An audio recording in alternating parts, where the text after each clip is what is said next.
मालिकेत आज आपण बघणार आहोत बाळजाबाईमुळे कृष्णा आणि दुष्यंतच्या नात्यावर संकट ओढवत असताना आढळराव मध्यस्थी करणार आहेत. पूजा दुष्यंतचा पासपोर्ट जाळणार आहे, मात्र त्याचा सगळा आळ कृष्णावर येणार आहे. कृष्णाला वाचवण्यासाठी तिचे सासरे आढळराव तो आरोप स्वतःवर घेणार आहेत. त्यामुळे दुष्यंत आणि आढळराव या दोघांमध्ये खूप मोठं भांडण होणार आहे. चला तर बघूया. मालिकेच्या सुरुवातीला आपण बघत आहोत कृष्णा आणि दुष्यंत दोघेही बॅग भरत आहेत. दुष्यंत कृष्णाला म्हणतो, कृष्णा अगं पासपोर्ट बाहेर ठेव ना, बॅगमध्ये कुठे ठेवतेस? उद्या मला तो लागेल ना सिक्युरिटी चेकिंगला वगैरे. कृष्णा म्हणते, असं असतंय होय? दुष्यंत म्हणतो, हा. कृष्णा म्हणते, मला त्या इमानवाल्यांचं काय कळणंच झालंय.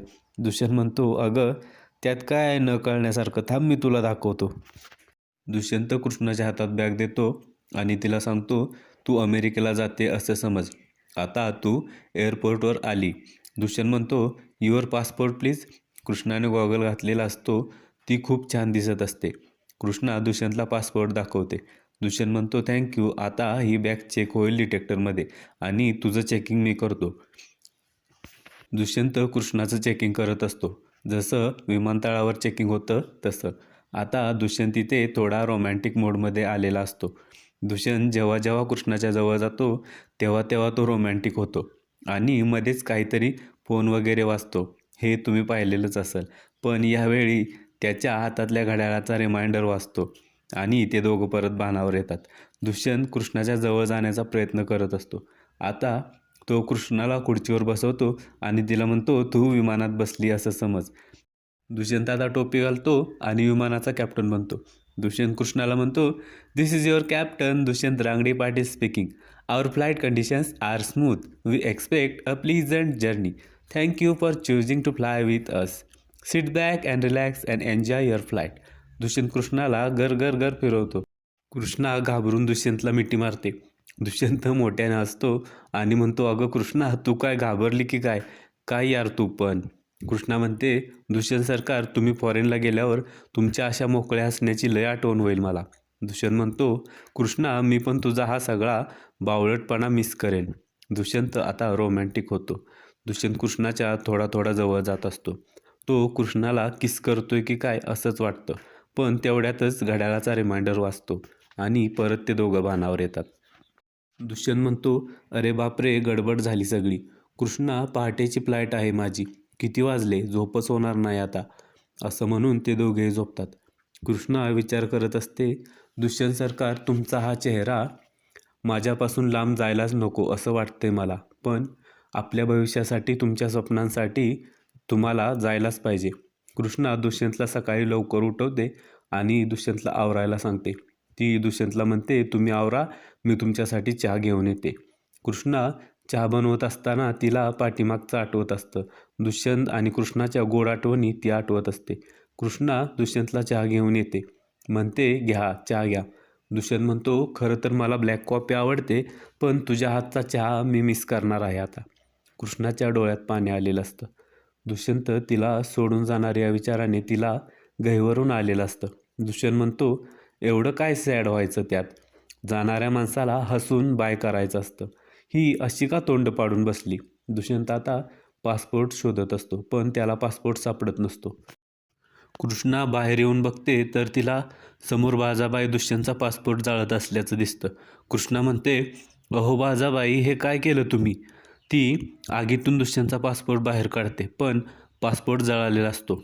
आता एवढ्यातच तिथे दुष्यंत येतो. दुष्यंत कृष्णाला म्हणतो, कृष्णा, माझा पासपोर्ट कुठे सापडत नाही, बघितलाय का तू? त्याला कृष्णाच्या हातात जळालेला पासपोर्ट दिसतो. जळालेला पासपोर्ट बघून दुष्यंतला शॉक बसतो. दुष्यंत रडू लागतो. तो कृष्णाला म्हणतो, कृष्णा, हे काय? कोणी केलं हे?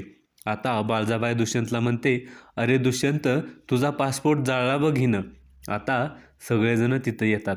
कृष्णा दुष्यंतला म्हणत असते, दुष्यंत सरकार, म्या नाही जाळला हो तुमचा पासपोर्ट, विश्वास ठेवा माझ्यावर. पूजा हे सगळं बघत असते. पूजाला खूप आनंद झालेला असतो. पूजा मनातल्या मनात म्हणत असते, कुणी जाळला, कुणी कधी जाळला हे कोणालाच कळणार नाही. बाळजाबाईला सगळं माहीत असतं की हा पासपोर्ट पूजाने जाळलाय. तरीसुद्धा ती कृष्णावर मुद्दाम आळ घेते. तिला कृष्णाला त्रास द्यायचा असतो. दुष्यंत आणि कृष्णामध्ये फूट पाडायची असते. बाळजाबाई कृष्णाच्या जोरात कानाखाली मारते आणि दुष्यंतला सांगते, दुष्यंत हिनेच तुझा पासपोर्ट जाळलाय, मी स्वतःच्या डोळ्यानं बघितलंय. आता कृष्णा रडून रडून दुष्यंतला सांगत असते की नाही हो दुष्यंत सरकार, मी तुमचा पासपोर्ट नाही जाळला. दुष्यंतला पण आता काहीच कळत नसतं. दुष्यंत विचार करत असतो की कृष्णा मी अमेरिकेला जाणार म्हणून किती खुश होती. तिनं माझ्यासाठी एवढी तयारी केली, माझ्यासाठी एवढा फराळ बनवला, मग कृष्णा असं का करेल. तो कृष्णाला विचारत असतो, कृष्णा इथं फक्त तू आणि माझी आई दोघीच होता, मग तुला असं म्हणायचं आहे का की माझ्या आईने पासपोर्ट जाळला. तो कृष्णाला म्हणत असतो, कृष्णा तू सांग कोणी जाळला पासपोर्ट, तू घाबरू नकोस, तू फक्त सांग मला. कृष्णाला काही सुचत नसतं. कृष्णा मनातल्या मनात विचार करते की मी बाळजाबाईचं नाव कसं घेऊ. कृष्णा घाबरलेली असते, काहीच बोलत नसते. त्यामुळं दुष्यंत म्हणतो, कृष्णा तू काहीच बोलत नाही याचा अर्थ मी काय समजू, याचा अर्थ तूच माझा पासपोर्ट जाळलाय का. सगळ्यांनाच आश्चर्याचा धक्का बसलेला असतो. कोणालाच समजत नसतं की पासपोर्ट नक्की कोणी जाळला म्हणून. पण खरं तर इथं पासपोर्ट पूजाने जाळलेला असतो. दुष्यंत जेव्हा अंघोळ करायला गेलेला असतो तेव्हा पूजा त्याच्या रूममध्ये गुपचूप आलेली असते आणि तिने पासपोर्ट घेतलेला असतो. ती बाहेर येऊन पासपोर्ट जाळत असताना बाळजाबाई तिला बघते आणि बाळजाबाई पूजेच्या जोरात कानाखाली वाजवते. पण पूजा घाबरत नाही. पूजा म्हणते, काही झालं तरी दुष्यंत फक्त माझा आहे आणि मी त्याला अमेरिकेला जाऊ देणार नाही. उद्याच्या भागात आपण बघणार आहोत मित्रांनो, दुष्यंत कृष्णाला म्हणत असतो, तू फक्त माझा पासपोर्ट नाही जाळलायस कृष्णा, तू माझा तुझ्यावर असलेला विश्वाससुद्धा जाळून टाकलाय. कृष्णा रडून रडून दुष्यंतच्या डोक्यावर हात ठेवून शपथ घेऊन सांगते की दुष्यंत सरकार, मी तुमचा पासपोर्ट नाही जाळला हो, मी का असं करेन. दुष्यंत आता रागात उठून घराबाहेर जात असतो. तेव्हा आडरराव त्याला अडवतात आणि म्हणतात, दुष्यंत तुझा पासपोर्ट मी जाळलाय. आडरराव कृष्णांना वाचवण्यासाठी तो सगळा आळ त्यांच्यावर घेतात. आता दुष्यंत आडररावांच्या अंगावर जातो, त्यांची कॉलर धरतो आणि त्यांना म्हणतो, का केलं तुम्ही असं. आता उद्याच्या भागात काय होणार हे जाणून घेण्यासाठी आपल्या चॅनलला सबस्क्राईब करून ठेवा मित्रांनो. धन्यवाद.